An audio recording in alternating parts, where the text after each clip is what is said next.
Gravar. Tá, galera? Então, sistema endócrino, sistema hormonal. Tá? O sistema hormonal, então, nele nós vamos verificar parte do que ocorre no corpo, do que pode acontecer, o que não pode acontecer. Tá? Então, o sistema endócrino, galera, ele é tudo que envolve hormônios no organismo. Então, o sistema endócrino, eles são mensageiros químicos, por quê? Eu liguei o microfone aqui. São mensageiros químicos por quê? Porque eles ajudam a controlar, né, estimular, inibir crescimento, metabolismo, reprodução, tudo que envolve um funcionamento corporal, o sistema endócrino está ligado diretamente a isso. Tá junto com o sistema nervoso, então é concomitante aí, né? Então, inclusive até o hipotálamo, que é uma estrutura do sistema nervoso, né, ele produz hormônio, que coisa interessante, tá? Bom, os hormônios são lançados na circulação, certo? Eles sempre vão ser secretados em pequenas quantidades, tá? Em doses pequenas, né? Microgramas, ml, aí, né? Milímetros, etc., assim por diante. Tá? Mililitros, né? Então, e age sobre tecido ou órgão-alvo. Então, assim, cada hormônio ele vai agir num órgão específico. Beleza? Tá? Então, tá. Vamos lá. Só para recordar sobre glândulas, a gente tem três tipos básicos de glândulas: as exócrinas, as endócrinas e as mistas. O que interessa para a gente agora, hoje, nessa aula, é o quê? É nós fazermos a análise de glândulas endócrinas, ou seja, aquelas glândulas que liberam os hormônios diretamente na corrente sanguínea, tá? Porque elas não possuem um ducto secretor. Glândula mista é o pâncreas, porque libera porção exócrina e endócrina, né? E assim por diante. Mas assim, a grande diferença de glândula endócrina para a glândula exócrina é que na glândula exócrina nós vemos substâncias são lançadas para fora do corpo, dentro da cavidade de órgãos, e endócrina na corrente sanguínea. Então, para hoje, o que interessa para a gente é o que cai na corrente sanguínea, ou seja, glândulas endócrinas. Vamos lá. As principais glândulas do corpo, a gente tem aqui a hipófise, né, a tireoide, né? Você pode falar tireoidea ou tireoide, tá? Tanto faz. Tem paratireoide, tem o pâncreas, né, as suprarrenais, tem as gônadas, e até você poderia incluir aqui, ó, como sétimo item, o hipotálamo, tá? O hipotálamo. Espera aí, eu tenho o texto aqui, ó, o digitador, para escrever aqui. Ó. Então, a gente tem aqui, como item 7, o hipotálamo, que também entra nessa categoria, tá? Mesmo ele sendo uma estrutura do sistema nervoso. Beleza? Então, o hipotálamo entra aqui. Fechou? Tá. Daqui a pouquinho eu encaminho para vocês o slide, tá? Deixa eu disponibilizar. Bom, vamos lá. A primeira glândula, né? A primeira glândula, ela é a glândula hipófise. A glândula hipófise, ela é uma glândula que tem duas porções. Imagina que ela é assim, uma glândula dupla. Ela tem a porção anterior e a porção posterior. A porção anterior, tá? A porção anterior é chamada adenohipófise. A gente fala porção ou lobo anterior. E a porção posterior, ela é conhecida como neurohipófise. Por que neurohipófise? Porque ela recebe os hormônios do hipotálamo, do sistema nervoso. Olha lá que interessante. Tá vendo? Neurohipófise, porque ela recebe os hormônios do hipotálamo. Você sabe que o hipotálamo, né, é uma estrutura do sistema nervoso, tá? Ele vai apresentar células endócrinas, né? E ele vai regular aí o funcionamento. O hipotálamo é uma estrutura, né, do sistema nervoso que regula a glândula hipófise. Lembrando que o hipotálamo secreta dois tipos de hormônio, a ocitocina, né, e o ADH. Toma bastante cuidado agora, por quê? Porque quando a gente fala em neurohipófise, o cara fala assim, hormônios da hipófise. Tá, beleza. Hormônios produzidos pela hipófise. Olha só como é que vai entrar uma questão de interpretação agora e análise da frase. Hormônios produzidos pela hipófise, você tem uma observação. Só que a hipófise, você tem adenopófise e neurohipófise. Só que aí entra outra coisa. A neurohipófise, ela não produz hormônio. Então, você toma bastante cuidado numa questão, na armadilha, de alguém falar assim, olha, hormônio secretado ou produzido. Entendeu? A hipófise, a adenopófise, que é a parte anterior, e a neurohipófise, que é a parte posterior, ambas secretam hormônio. Agora, para produzir hormônio, somente a adenopófise, porque a neurohipófise ela não produz os hormônios. Ela secreta os hormônios, ela armazena e secreta, né, esses dois hormônios, a ocitocina e o antidiurético aqui. Entendeu? Então, isso é uma coisa que às vezes passa batido aí e os alunos não percebem. Cuidado, ele está falando, quando se fala em hipófise, ele está falando em produção ou secreção. Tá? Fica atento. Então, a adenopófise ela vai produzir hormônios como prolactina, gonadotróficos, né, tireotróficos, adenocorticotróficos e os somatotróficos. Então, hormônios, porque a hipófise vai secretar um hormônio que regula outras glândulas. Por isso que a hipófise ela recebe o nome de glândula mestra. Tá? A hipófise, então, recebe o nome de glândula mestra. Por quê? Porque ela é a ela é mestra, ela é coordenadora de outras glândulas. Entendeu? Ela vai ativar, estimular ou inibir, né, a ação de outras glândulas aqui. Beleza? Por isso que ela é glândula mestra. Então tá. Vamos lá. A glândula hipófise. Tem autor que fala pituitária, né? Antigamente eles falavam pituitária. Glândula mestra porque está ligado ao hipotálamo e porque ajuda a estimular o funcionamento de outras glândulas. Dividido em duas porções, a porção anterior, que é a adenopófise, e a porção posterior, que é a neurohipófise. Beleza? A adenopófise, então, é a porção anterior. E a neurohipófise é a porção posterior, que secreta os hormônios produzidos no hipotálamo. Belezinha? Tá. Muito bem. Não vai esquecer disso. Ok? Então, a adenopófise vai produzir aí GH, tireotrófico, prolactina, né, adenocorticotrófico, os hormônios nos gerais. E o lobo posterior somente vai liberar ocitocina e ADH. Tá. Vamos lá, então. O primeiro hormônio aí que a gente tem que sempre estar analisando em relação não existe uma sequência, tá? Assim, qual que é a ordem? Não tem ordem. Simplesmente a gente vai falando aí, né, dos hormônios. Então, se a gente pegar, por exemplo, o TSH, olha que interessante, os hormônios também, eles são identificados por siglas, tá? Eu já vi questão de vestibular onde ele colocou de um lado da coluna, né, associa as lacunas, as siglas e do outro os hormônios. Mas eu vou comentando cada sigla com o seu respectivo nome aqui. Então, a porção anterior à adenopófise, ela vai liberar um hormônio chamado TSH ou tireotrófico.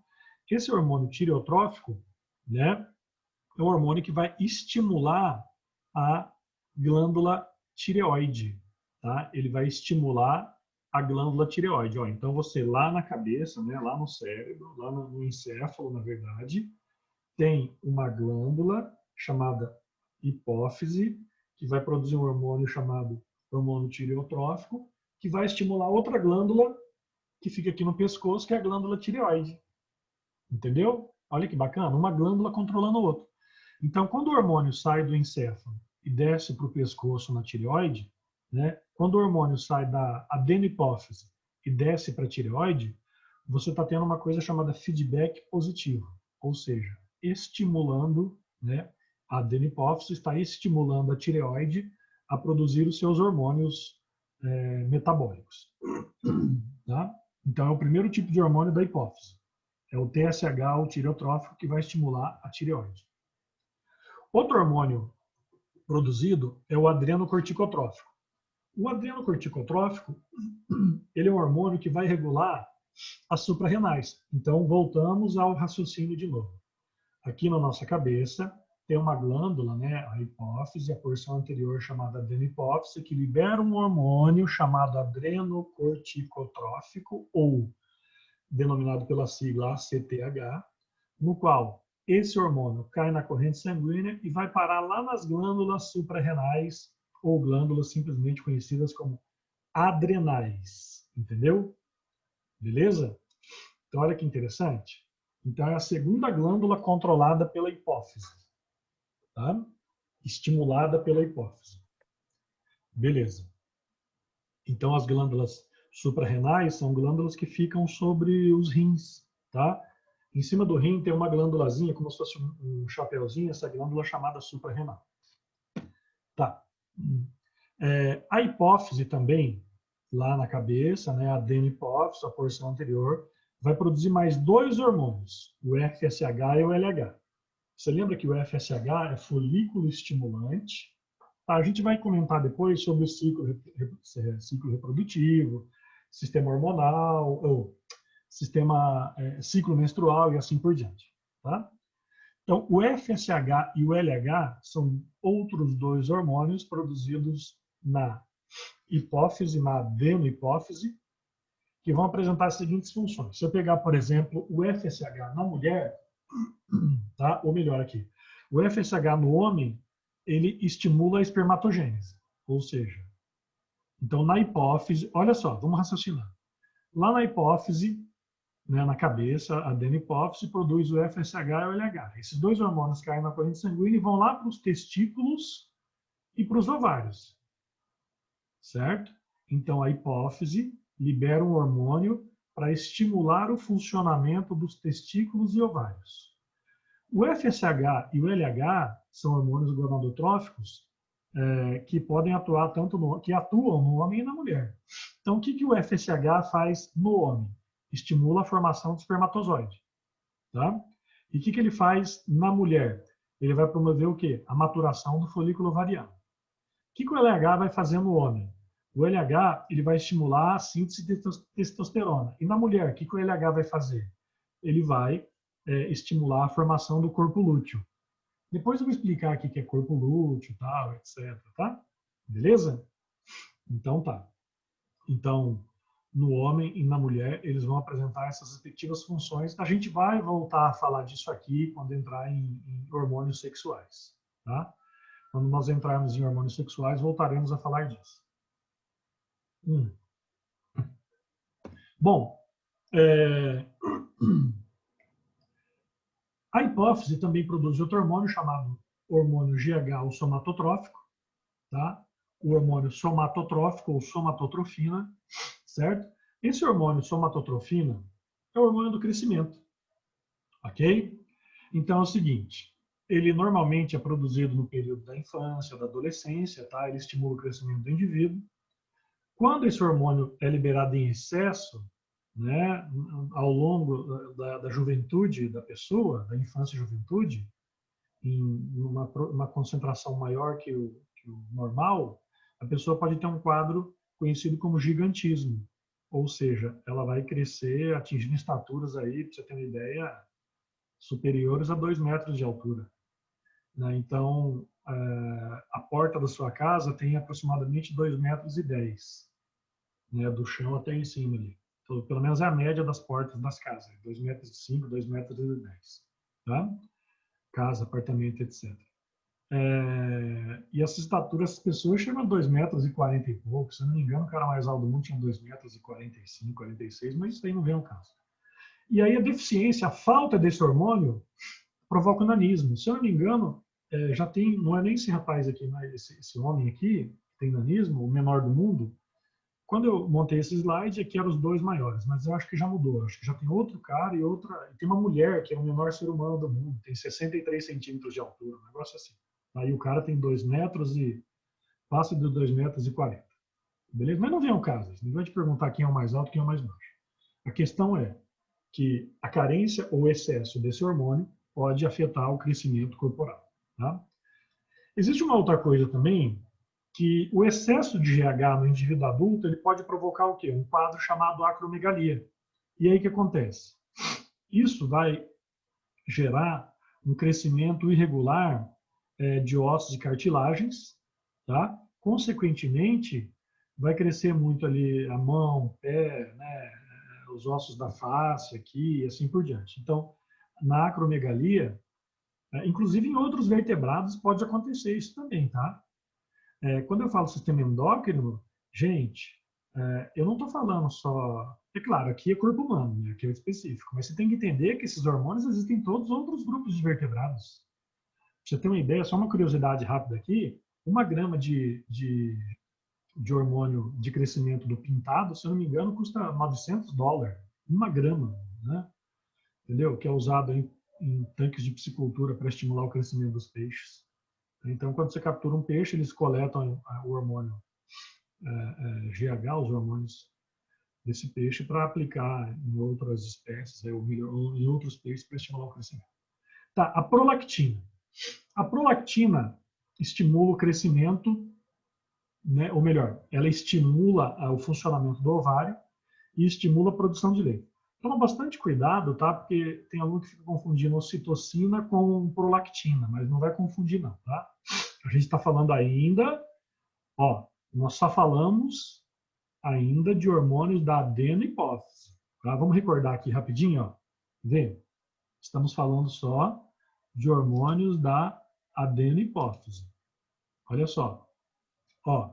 Então, a parte anterior da hipófise produz o TSH, que é o tirotrófico, produz o ACTH, que é o adrenocorticotrófico, produz o FSH, é o LH, produz o GH, produz a prolactina, tá vendo? Só hormônios da adenohipófise. Então, esse hormônio, a prolactina, ela vai estimular, né, o desenvolvimento das glândulas mamárias, certo? E no homem, a princípio, não se conhece a ação desse hormônio no homem, tá? Certo? Se um cara começar a tomar prolactina, ele vai produzir leite? Olha, talvez ele possa ter um desenvolvimento de ginecomastia. Agora, produzir leite eu não garanto, não. Tá? Eu nunca ouvi nada a respeito. E nem procurei saber também. Bom, então a questão da prolactina é isso aí. Produção de leite.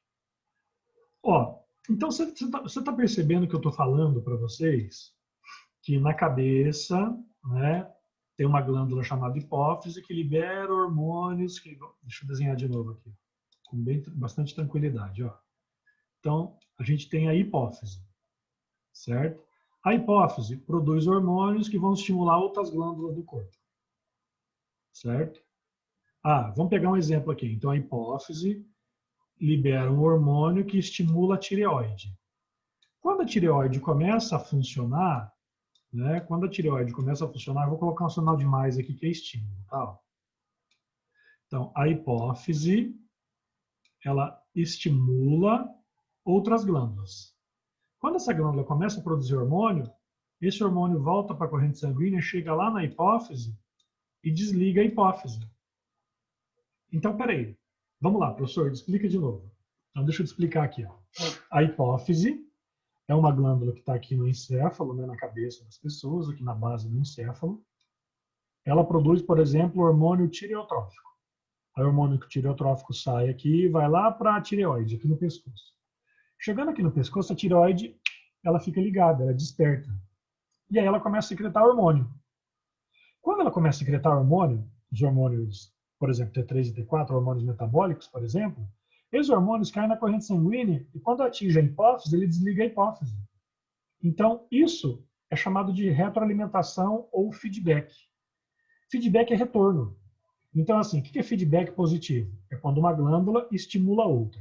O que é o feedback negativo? É quando essa glândula que acabou de ser estimulada inibe aquela que a estava estimulando. Entendeu? Então, a glândula, como exemplo, isso funciona com vários outros grupos de glândulas, tá? Então, você sempre tem uma glândula estimulando e você tem outra glândula que sofreu o estímulo, consequentemente começa a liberar um hormônio e esse hormônio vai lá inibir aquela que a estava estimulando. Entendeu? Então a hipófise fala para a tireoide, ô, acorda. Aí ela responde, eu acordei. Aí ela para de falar. Entendeu? Certo? Né? Você está aqui no quarto, né? Você está aqui dormindo no quarto, alguém fala assim, ô, acorda, fulano, tá na hora da aula. Né? Aí você fala, já acordei. Aí a pessoa para de te chamar, entendeu? Feedback, né? Você recebe o estímulo e devolve, né, o aviso. Você entendeu o que é retroalimentação, o que é feedback? É isso. Uma glândula estimula outra glândula e essa glândula que acabou de receber o estímulo, quando começa a funcionar, inibe aquela que a estava estimulando. Isso é feedback. Tá? Autorregulação. Então, sempre tem uma glândula ligando, ativando ou desativando, dependendo da concentração de hormônios e os locais. Beleza? Tá. Vamos lá. Agora, neurohipófise. A neurohipófise é a parte de trás da hipófise, a porção posterior. A neurohipófise, então, ela não produz hormônio, mas ela secreta hormônio, porque os hormônios da neurohipófise são produzidos no hipotálamo, beleza? Tá. O que a neurohipófise vai fazer? Ela vai produzir um hormônio chamado ocitocina, que pode ser escrito com X também, tá? Depende do autor aí, ele escreve com X. Oxitocina ou ocitocina, tanto faz. Então, às vezes, pode aparecer ocitocina com X, fica tranquilo. Ok? Então, o que a ocitocina vai fazer? Ela vai acelerar as contrações do útero na hora do parto, tá? Então, ela estimula a contração do útero na hora do parto. Ah, como é que a mulher sabe que ela está entrando no trabalho de parto? Imagina você ter uma cãibra na região abdominal, né? E aí você tem uma contração involuntária muito forte na região abdominal. E aí daqui a pouco você sente essa contração de novo. Aí daqui a pouco você sente essa contração de novo. Tipo, algumas horas depois, o intervalo entre as contrações estão diminuindo, né? Imagina assim, uma contração fortíssima no seu abdômen. Aí daqui a pouco você marca, de 5 em 5 minutos está contraindo, de 3 em 3 minutos está contraindo. Muito bem, pega as suas coisas e vai para o hospital. A pessoa está em trabalho de parto, tá? Beleza? Então, possivelmente, a ocitocina já está em grande concentração na corrente sanguínea. Outra coisa em relação à ocitocina também, ela vai estimular a expulsão do leite. Agora você toma cuidado. A prolactina é produção do leite. A ocitocina é expulsão, ejeção, né? Liberação do leite. Tá? Beleza? Tem autor que fala que é hormônio do amor, né? Gente, esse negócio de hormônio do amor aí, eu coloquei só de que às vezes alguma questão pode aparecer, mas não tem nada a ver que é hormônio do amor. Ah, se eu pegar uma injeção de ocitocina e aplicar na pessoa, ela vai amar as outras. Não, amor é outra coisa. Amor é incondicional, é outra coisa. Amor é o que a mãe sente pelo filho, tá? Então, gente, ele é hormônio do amor? Eu coloquei aqui, mas não, nem era bom ficar falando, né? Porque amor é outra coisa. Ele é um hormônio que estimula um pouco o afeto em relação, né, da mãe para o filho e tal, mas não que se não tiver esse hormônio vai ter um comportamento, se tiver muda, mas aí é que às vezes os livros trazem isso aqui, mas você sabe que amor é outra coisa, né? Totalmente inexplicável. Né? Bom, o segundo e último hormônio secretado pela neurohipófise, não produzido, sim secretado, é o ADH, que a gente viu esse hormônio lá no sistema excretor. Tá? O ADH é o famoso hormônio conhecido como vasopressina, e o ADH, então, ele vai simplesmente ser responsável pelo quê? Pela reabsorção de água pelos rins, né? Contração das artérias, aumentando a pressão sanguínea, certo? Ele também ele vai estimular, ele vai controlar, na verdade, a urina. Então, assim, quanto menos, é inversamente proporcional. Quanto menos ADH, mais urina eu vou produzir. Entendeu? Há 2 semanas atrás, fez um frio de 6 graus aqui em Campo Grande, né? E aí pode ter certeza, você foi várias vezes ao banheiro. Por quê? Porque aumentou a concentração de ADH. Aliás, diminuiu o ADH, por isso que você fez mais xixi e, consequentemente, você transpirou menos, né? Então, quando a concentração do sangue aumenta, né, a quantidade de água. Quando está faltando água no seu corpo, quando você está desidratado, seu sangue fica mais concentrado. Aí, consequentemente, a tendência é que o ADH faça essa regulação aí, ok? Então, é inversamente proporcional, tá? Pô, tá faltando ADH, aumenta a urina. Tá com muito ADH, diminui a urina, beleza? Se a pessoa está fazendo muito xixi, é porque está caindo ADH. Existe um tipo de diabetes chamado diabetes insípido, tá? Que é a carência do ADH. Professor, como é que eu sei se eu sou diabético ou não? Só procurando um exame de sangue, né? Com análise médica, né? Mas a princípio tem sintomas assim. O diabetes insípido, a pessoa sente muita sede e faz muito xixi. Fora do normal, você fica acordando várias vezes à noite para fazer xixi e tomar água, tá? Beleza? Tá, esse é o diabetes insípido, não tem nada a ver com glicose, com açúcar, com insulina, com pâncreas, tá? Não tem nada a ver. É simplesmente o ADH. Belezinha? Então, a deficiência de DH, né, vai aumentar a produção de urina, certo? Que, consequentemente, pode ser chamada de diabetes insípido. Tá, vamos falar da tireoide. Então, no pescoço, aqui no nosso pescoço, tem uma saliência, né? Onde a saliência é uma glândula chamada tireoidea ou simplesmente tireoide. Tá vendo? Eu coloquei os dois nomes aqui só para você entender que a denominação está correta. Tá? Então, glândula tireoidea ou tireoide. Essa glândula fica aqui no pescoço, né?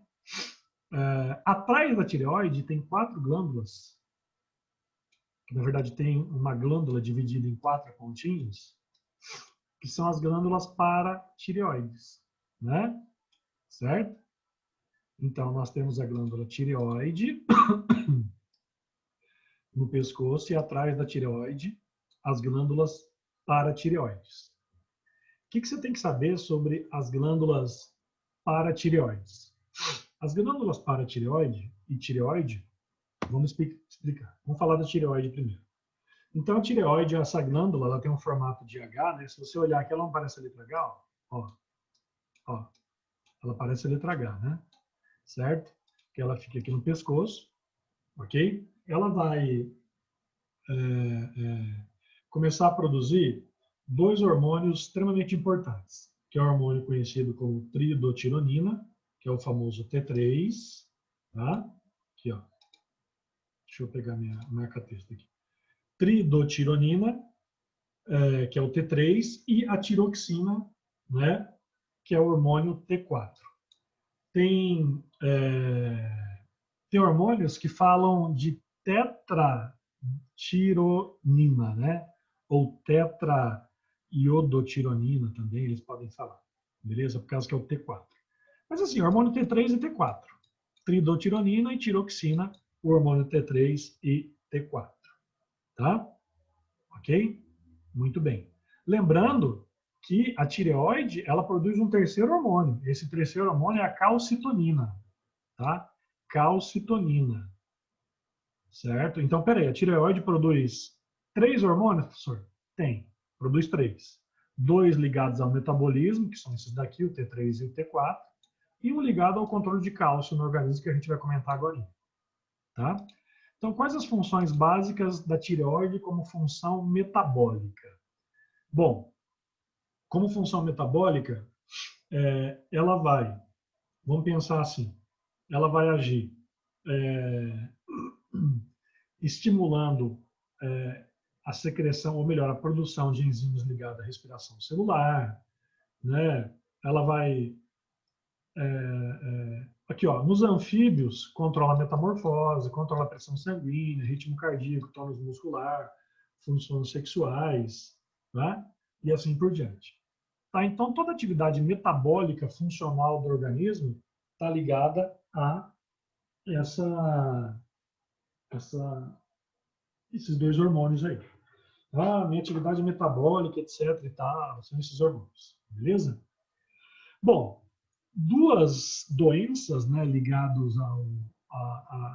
ao mau funcionamento da tireoide é o famoso hipertireoidismo, tá? E o hipotiroidismo. O que é uma pessoa com hipertiroidismo? Ela é uma pessoa que está produzindo excesso dos hormônios T3 e T4, tá? Então, o que acontece? A pessoa que tem produção excessiva dos hormônios T3 e T4, ela vai ter aumento da temperatura corporal, ela vai sentir muito calor, ela vai perder peso, né? Ela vai ficar irritada, certo? Ela vai emagrecer sem motivo. Imagina assim, a pessoa tem um estilo de vida, um hábito alimentar padrão, aquela rotina dela do dia a dia, e do nada ela começa a emagrecer, mas é assim, ela perde 20, 25 quilos em um mês, entendeu? Não é assim, emagreci 1 quilo e tô nervoso, eu tô com hipertiroidismo. Não, cara, muda assim a pessoa, né? Eu conversando com pessoas que tiveram problema na tireoide, é gritante a sensação, entendeu? A pessoa emagrece assim que você fala, cara, sabe aquele emagrecimento que você falou? A pessoa está doente, ela emagreceu tanto que você vê que é visível que ela está doente, certo? Transpira muito, então, e assim por diante. Tá? Hipertiroidismo. O hipotiroidismo é a ação contrária, é a baixa produção dos hormônios T3 e T4. Então, no hipotiroidismo, o que acontece? A pessoa tende, né, a ganhar peso. Pô, imagina que você tinha uma quantidade X de alimentos diária. Do nada você começa a engordar. Comendo pouco, você fala, cara, eu não estou comendo mais, não mudei minha alimentação, tal. Pode simplesmente ter um aumento no ganho de peso. Então a pessoa aqui, ó, fica apática, mais cansada, tem tendência a ganhar peso. Isso aqui também é muito, muito complexo, são sintomas, né, que aparecem aí nos livros de ensino médio, mas se você for estudar fisiologia mais profundo, né, a caráter nível superior, você vai ver que essa diferença, né, esses aspectos aí são muito mais detalhados, ok? Então, resumidamente, é isso. O que você tem que saber para uma questão de vestibular é isso aqui, tá? Beleza? Bom, mau funcionamento da tireoide. Continuamos falando em tireoide. Então, o crescimento anormal da glândula tireoide, ela pode levar a um quadro chamado papo ou bócio endêmico, tá? Você lembra que a palavra hiper significa crescimento, né? E hipo significa carência, atrofia, diminuição. Tipo hiper, hipo, hiper muito, hipo pouco, tá? Beleza? Então, no bócio endêmico, quando a pessoa tem problema nutricional, tá? Carência de iodo na alimentação, pode ocorrer numa hipertrofia, num crescimento anormal da tireoide. Então, é isso que vai acontecer, tá? No crescimento anormal da tireoide. Ok? Beleza? Vamos lá. Então, é o bócio. Como que você evita comendo sal de cozinha? Se você pegar o sal aí, ó, na sua casa, um saleiro, um sachêzinho de sal, qualquer coisa, você vai ver essa sal de cozinha. Sal de cozinha iodado, 5%. Tá? Tá. Deixa eu ver aqui. Seguinte. Quem produz ocitocina é a DH, é hipotálamo, correto. Tá. A pessoa com bócio endêmico começar a consumir iodo, normalmente ela volta ao normal? Ela a tendência é voltar ao normal, tá? A tendência é ela regredir, voltar ao normal. Beleza? Tem que ver o estágio. Não é que eu coloquei uma foto aqui exageradamente, né? É um caso extremo, né? Certo? Mas ela volta. Hipofunção da tireoide é um outro quadro chamado cretinismo, tá? Então, o que acontece? Só que isso aqui ocorre na infância, tá? Então, é assim. Se a criança tiver hipotiroidismo, tá? Se a criança tiver hipotiroidismo, o que vai acontecer? Na infância, claro, né? Criança, infância, ela pode ter um retardo físico e psicológico. Tá? Então, o QI ó, vai ficar abaixo disso. Você sabe o que é QI, né? Coeficiente de inteligência. É um critério que na medicina eles usaram para medir o grau de inteligência das pessoas. É um critério. Tá? Então, eles falam que o QI normal é de 80 a 120, 140, né? Sei lá. Tá? Beleza? Então, o cretinismo é isso, retardo físico e psicológico. Tá?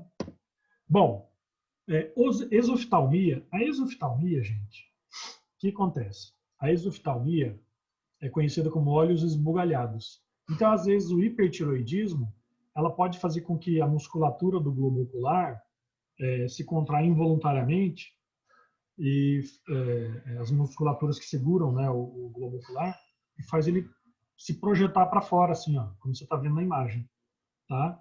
Então, pode ocorrer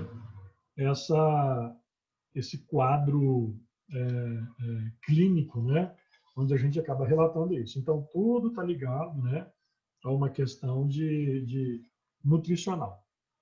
E os sintomas, é claro, eles podem ser mais brandos ou mais acentuados, depende de pessoa para pessoa. Tá, vamos falar da calcitonina. A calcitonina, ó, estamos falando da tireoide também ainda, tá? Então seria o terceiro hormônio produzido pela tireoide. A calcitonina é um hormônio, tá? Que um macete para você não esquecer. Calcitonina, calcifica o osso. Calcitonina, calcifica o osso, tá? A calcitonina calcifica o osso. Como assim? Ela vai tirar, né? Ela vai tirar o cálcio do sangue, né? E mandar para os ossos, entendeu? A calcitonina vai apresentar essa característica importantíssima aí, beleza? Tá. Eles falam que a taxa normal de cálcio no sangue, né? Para cada 100 ml varia aí de 9 miligramas, né? Para cada 100 ml de sangue, 9 a 10 miligramas, entendeu? Você viu que atrás da tireoide, isso aqui é a tireoide, atrás dela tem as paratireoides. Então a gente tem aqui agora dois hormônios e duas glândulas. Você tem a tireoide produzindo calcitonina, né? E você tem as paratireoides produzindo o hormônio paratormônio. Vamos analisar isso aqui? Vamos. O paratormônio produzido pelas paratireoides, né?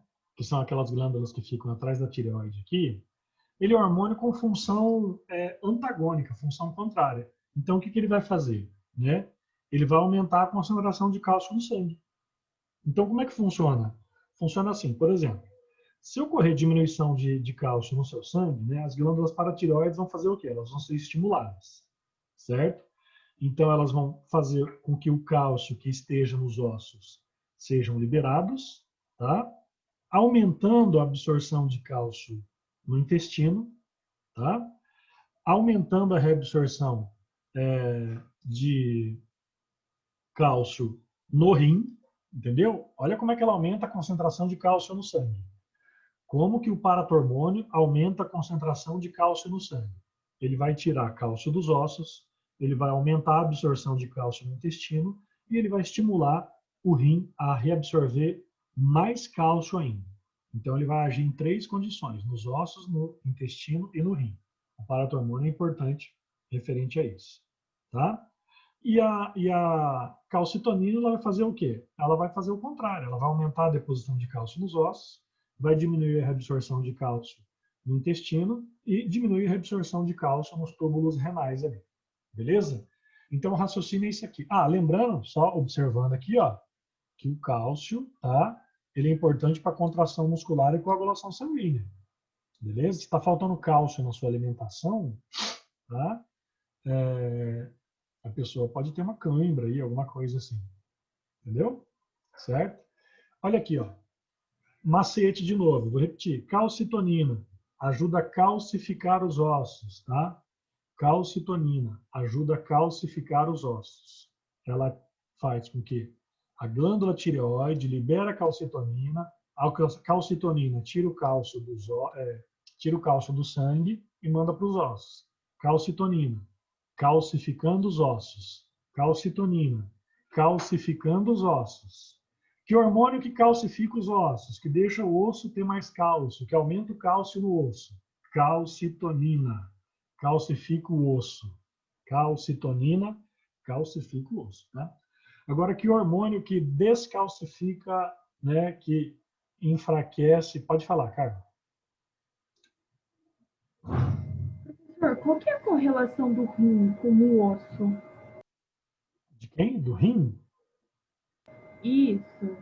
A relação do rim com o osso é o seguinte: quem que pode promover a reabsorção de cálcio ou a liberação de cálcio?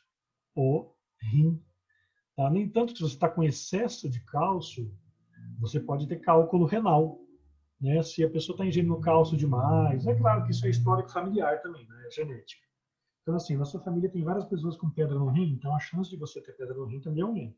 A correlação é essa. Quem que absorve e estimula cálcio que está no sangue ali? O intestino e o rim. Então, o intestino e o rim, eles estão ligados à concentração de cálcio no sangue também. Então, calcitonina, tira o cálcio do sangue e manda para o osso. Paratormônio, tira o cálcio do osso e manda para o sangue. Quer ver? Pergunta de vestibular. Uma pessoa com osteoporose, ou seja, enfraquecimento ósseo, ela tem excesso ou carência de paratormônio? Pensa. E aí? Ou eu poderia perguntar, uma pessoa com osteoporose tem excesso ou carência de calcitonina? Entendeu? Tá pensando? Então vamos lá. Ó, a hiperfunção das paratireoides, ou seja, aquelas glândulas que ficam atrás da tireoide, se elas começarem a liberar muito paratormônio, o que vai acontecer? Vai aumentar a concentração de cálcio no sangue, mas consequentemente vai diminuir nos ossos, certo? Então a hiperfunção aqui, ó, a hiperfunção, né, a função acelerada das paratireoides, certo? Pode causar osteoporose, ou seja, os ossos vão ficando mais quebradiços, entendeu? Agora, a qualidade do seu esqueleto, você lembra da aula sobre viagem espacial, né? Não sei, alguns alunos viram, outros não, tá? Então, o que acontece? Qual que é o problema do astronauta? O astronauta ele tem uma perda de cálcio muito mais acentuada, uma perda óssea muito mais acentuada. É assim, existe um cálculo, né, que eles falam que até os 70 anos de idade nós vamos ter uma perda de cálcio nos ossos e curvatura nos ossos pelo envelhecimento, que nós vamos encolher até 10 centímetros, tá? Então, daqui 30 anos, você vai me encontrar, você vai me ver 10 centímetros mais baixo, certo? Tomara que você me encontre, né? Porque eu quero estar com 70 anos, daqui 30 anos, beleza? Tá, muito bem. Entendeu? Ah, e a qualidade dos seus ossos hoje depende do impacto. Você sabia que quanto mais impacto os ossos sofrem, impacto assim, atividade, né? Eu não estou falando impacto falando impacto atividade. Você vai malhação, você exercício, isso aí ajuda a fortalecer o osso, tá? Certo? Ok? Beleza? Vamos continuando então. Vamos lá. Seguinte. Se por acaso a pessoa tiver com falta de cálcio no sangue, ela tem um quadro chamado tetania muscular. O que é tetania muscular? Tetania muscular é o seguinte, ó. Ela vai apresentar, como que eu posso dizer? Uma cãibra generalizada do corpo. Ela vai ter problema na contração. Então os músculos vão ficar assim, é como se fosse um tipo de uma cãibra, uma paralisia, tá? Olha lá, o hipoparatireoidismo, beleza? Certo? Ok? Tá. Então, se estiver faltando cálcio na sua alimentação, pode ser isso aqui. Só uma curiosidade aqui, você sabia que, por exemplo, eu tenho pedra no rim, professor, olha aí, o que eu faço? Evita cálcio, né, assim, diminui a ingestão de cálcio, né, os laticínios, e toma bastante frutas cítricas. As frutas cítricas, elas impedem que os cristais que formam o cálculo renal se possam ficar aglomerados no rim, sabia? Então, alimentos, frutas cítricas impedem, né, que o oxalato de cálcio, né, se na forma de cristal, fica aglomerado no rim. Você sabia que a Itália é um dos países onde tem mais casos de pedra no rim no mundo, que acreditam que o oxalato de cálcio, né, ou de potássio, que tem no tomate, excesso de molho de tomate pode provocar pedra no rim também. juntamente com o cálcio. Só uma curiosidade. Tá? Bom, então o que nós vimos até agora? Nós vimos que o gigantismo é o excesso de GH na infância, tá? Que a acromegalia é o excesso de GH no adulto. O que é o nanismo? É a falta de GH na infância. O que é o cretinismo? É o mau funcionamento da tireoide, né? O funcionamento mais lento da tireoide na infância.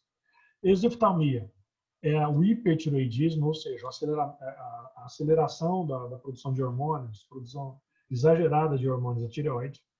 Bócio endêmico, falta de iodo na alimentação, aí provoca o crescimento da tireoide.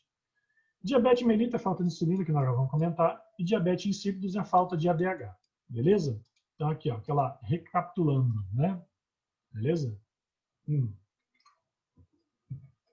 Vamos falar do cara importantíssimo aqui, pâncreas, né? Meu avô faleceu com 89 anos, câncer no pâncreas. Mas foi muito rápido, assim, um mês, ele descobriu já.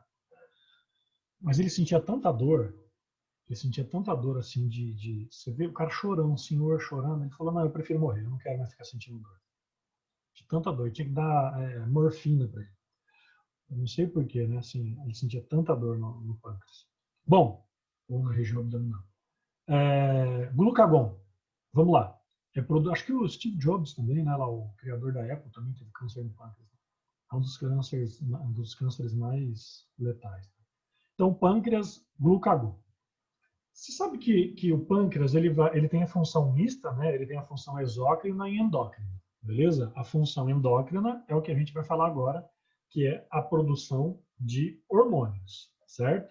E a função exócrina é o quê? É a função de enzimas digestivas, por isso que ele é uma glândula mista, ok? Então vamos lá. O glucagon, olha lá, ó, ele é produzido pelas células alfa. Dá uma olhada aqui no pâncreas, ó.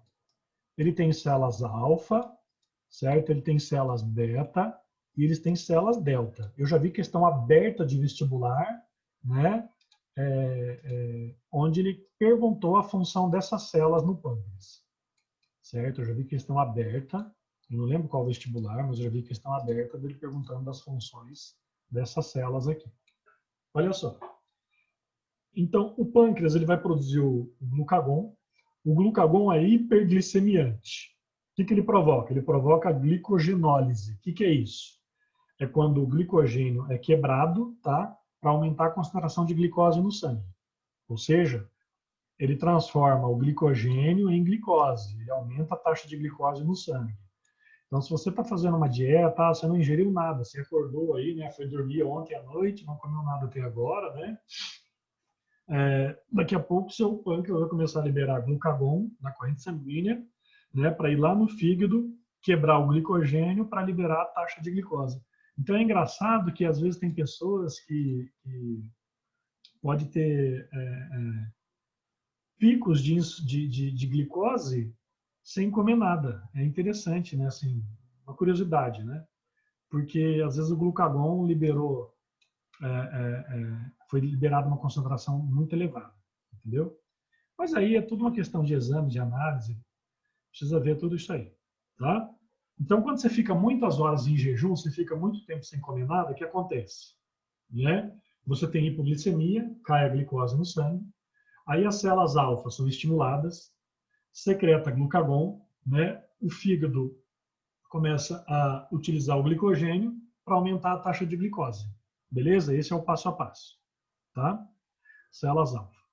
Aí você tem a insulina. Cara, a insulina, ela é um hormônio que ela facilita a entrada de glicose nas células. Sabe o que a insulina faz? Ela pega a glicose e fala, entra lá dentro da célula, vai para dentro. Entendeu?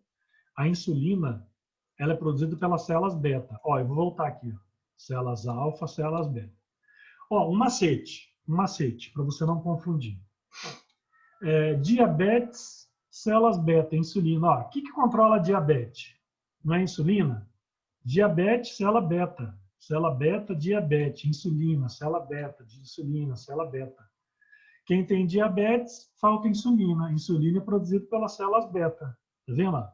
Quem tem diabetes, falta insulina, né? Insulina é produzida pelas células beta. Então não vai confundir, ó, células alfa ou células beta. Células beta lembra diabetes. Diabetes lembra a falta de insulina. Quem produz insulina, células beta. Você não vai errar, tá? Beleza? Se por acaso alguém te pegar de calça curta e falar assim, ô, quem que produz insulina aí? Células alfa ou células beta? Você vai falar, opa, peraí. Células beta é da diabetes. Diabetes, células beta. Insulina. Pronto, tá? Então, a insulina é produzida pelas células betas das ilhotas de Langerhans, ou seja, a estrutura lá, né, aqui, ó, encontrada nos rins. Tá? E as células delta, que só por curiosidade, é que vão secretar aquelas enzimas, né, digestivas. Tá? Professor, existe quantos tipos de diabetes? Ligado ao pâncreas, 2, mas no corpo, 3. Como assim? Vamos lá. A falta de insulina, né, significa que as células não vão conseguir utilizar, né, a glicose que está no sangue, né? Porque a insulina ela pega a glicose e coloca dentro das células, certo? Se por acaso se por acaso uma pessoa que é diabético, diabetes tipo 1, ela vai ter o diabetes mellitus ou mellitus, né? Que é o excesso de glicose na corrente sanguínea.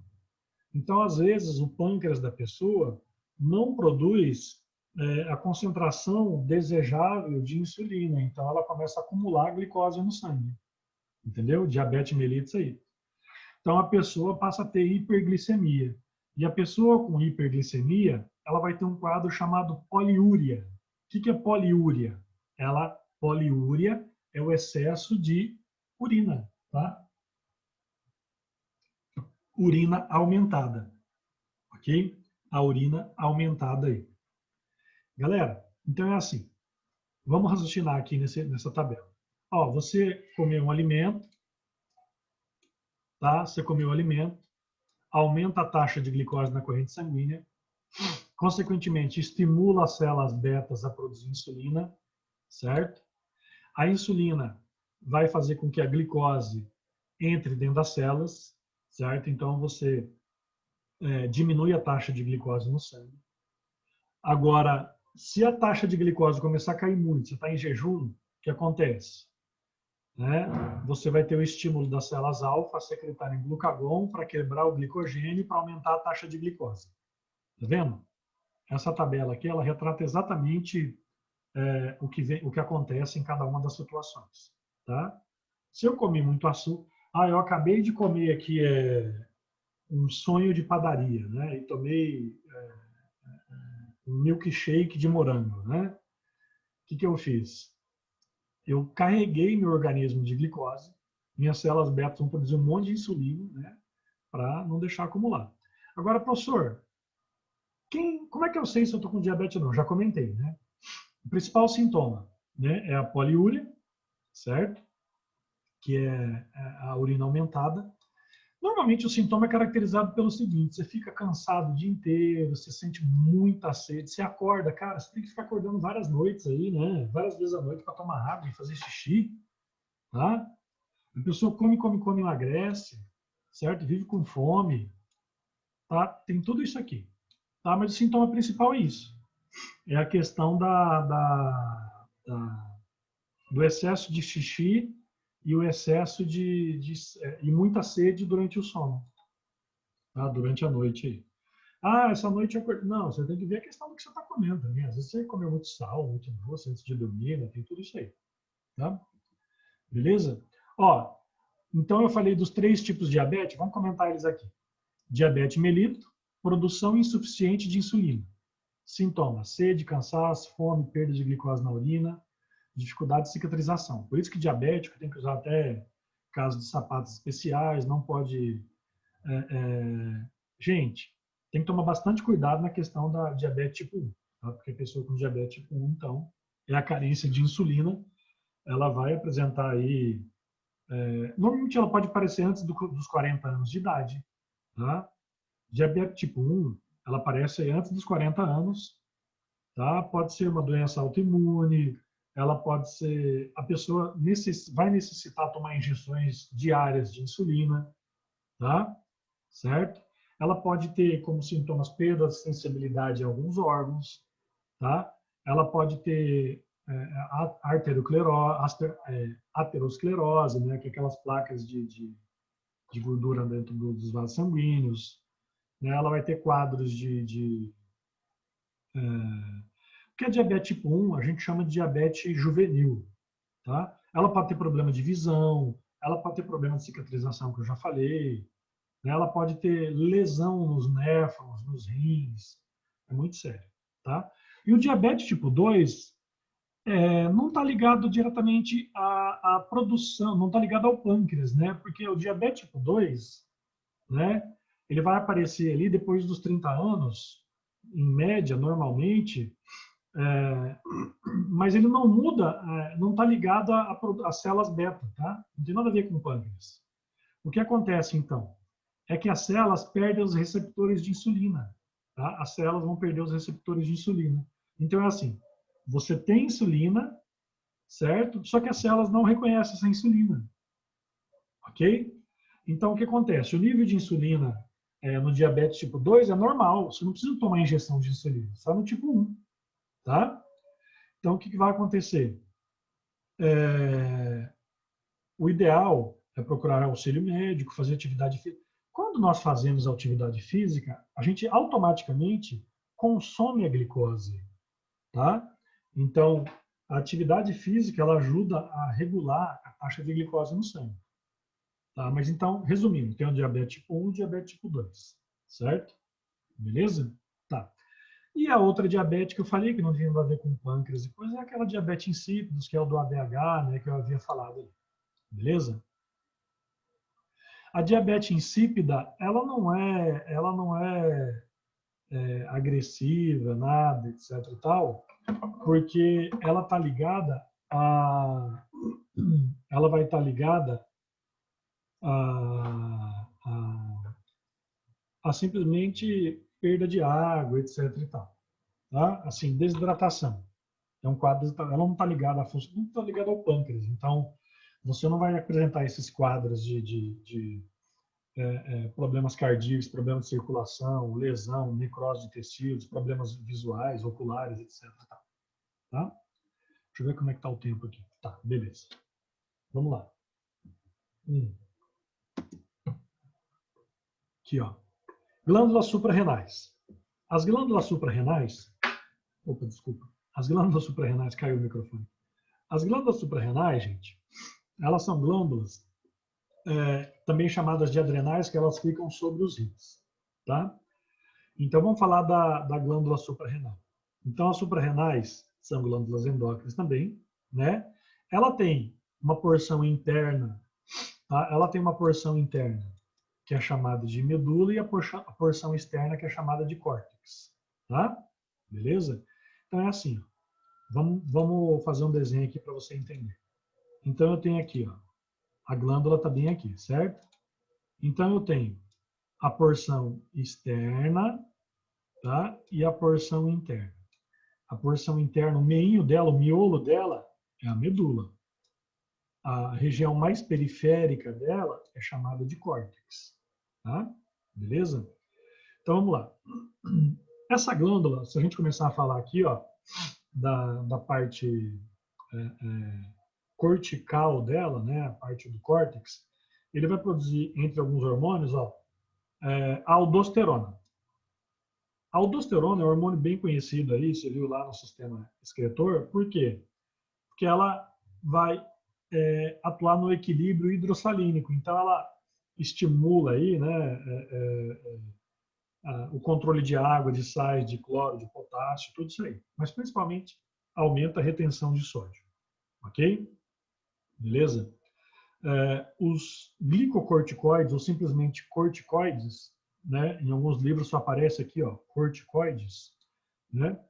São divididos aí, porque assim, você tem os corticoides, que são os glicocorticoides, são os mineralocorticoides, né? E assim por diante. O que esses corticoides têm a ver? O que eles funcionam? Qual que é a ação dele, a importância deles na atuação aí do sistema endócrino? Então a gente tem que perceber o seguinte: o principal deles é o cortisol. Por quê?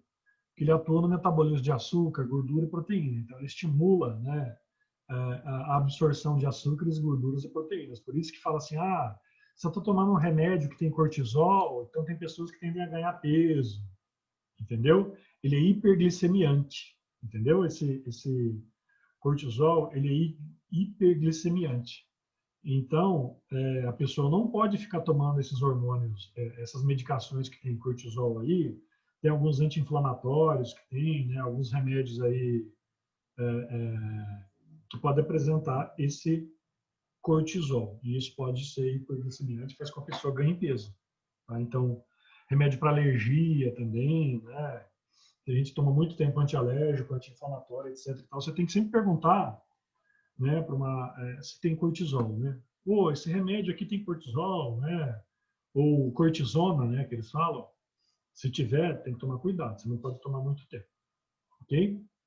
Certo? Olha lá, então eles são hiperglicemiantes. Ok? Então, esses dias até eu tomei eu estava usando um colírio, né? Esse colírio tinha cortisol. A médica falou, usa só 4 dias, tá? Certo? Porque tem muito cortisol, tal, etc. E tal. Era pro olho aqui que estava inflamado. Tá. A adrenalina.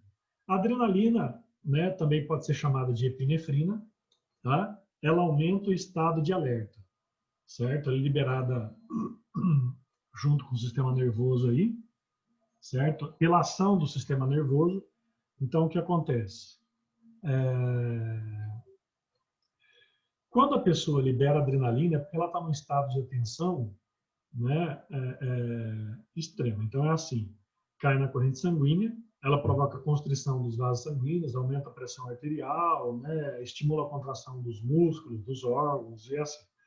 Então, como que eu posso dizer? A adrenalina ela causa alteração metabólica com resposta rápida. Você viu aqui na imagem, né, que tem gente que acaba viciando, ela quer se expor a situações de perigo porque sente uma sensação legal. Essa sensação legal, possivelmente, é a adrenalina ali, tá? Caindo na corrente sanguínea. Olha lá, ó. Dá uma olhada na imagem. Ó. Essas pessoas que se envolveram nesse acidente aqui, né, com certeza não houve feridos, né? Acredito eu. O que elas tiveram? Uma descarga imediata de adrenalina. Então, o que acontece no organismo? Taquicardia, né, o coração bate muito mais acelerado. Vasoconstrição, ou seja, a pessoa ela fica pálida, né? Você já viu alguém tomar um susto tão grande que a pessoa ficou pálida? Por quê? Vasoconstrição periférica, tá? Aumento da pressão arterial, dilatação da pupila, tá? Então, em situações extremas assim, beleza? Tá, aqui, ó, outras situações, né, que desencadearam nessas pessoas a adrenalina, tá? Tá vendo? Aí, ó. Ninguém se machucou, tá? Em nenhuma das imagens. Ok? É só para você entender que a adrenalina, então, é essa resposta rápida aí, tá? Ela ajuda a manter a pressão arterial ali.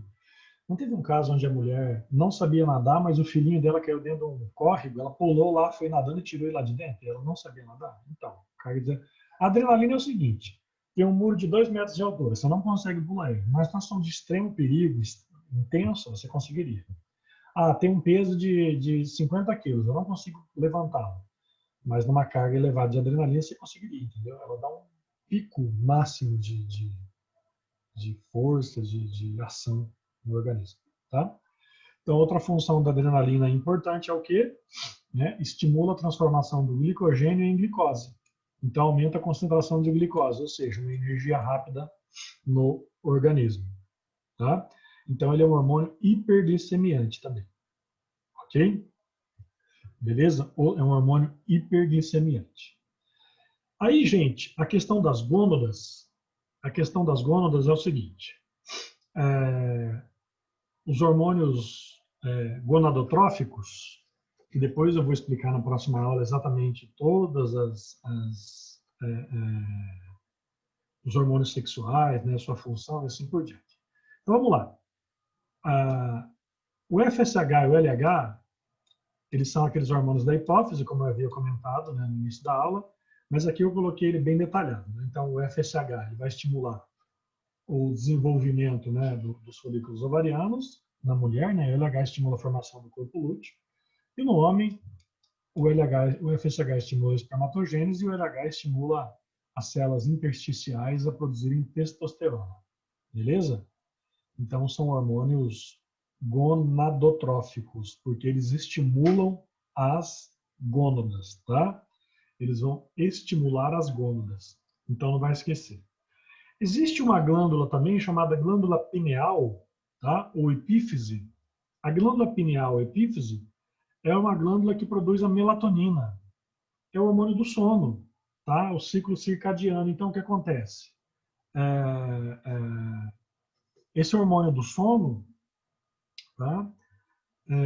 Tem gente que acaba tendo que tomar esse hormônio, tá? Ele vai no endocrinologista e fala, estou com insônia, não consigo dormir mais, tal. O que acontece? A tendência é a pessoa tem que tomar isso. Existe um estudo que já identificou que quando a luz incide sobre sua retina, né, bloqueia a produção de melatonina. Então, por isso que tem gente que não percebe, né? Às vezes não dormiu bem porque ficou horas ali mexendo no celular ou luz acesa. Tem gente que se tiver uma luz de LED acesa ali no aparelhinho no quarto, não consegue dormir. Afeta totalmente esse quadro. Então, a gente tem que ter o quarto totalmente escuro para dormir, por causa da melatonina. Beleza? Bom, esse aqui eu vou explicar então na semana que vem, esses outros hormônios aqui, ó. Eu falei da glândula pineal, tá? Então, aí eu vou encerrar agora, né? Eu já falei pra caramba, certo? Alguém tem alguma pergunta?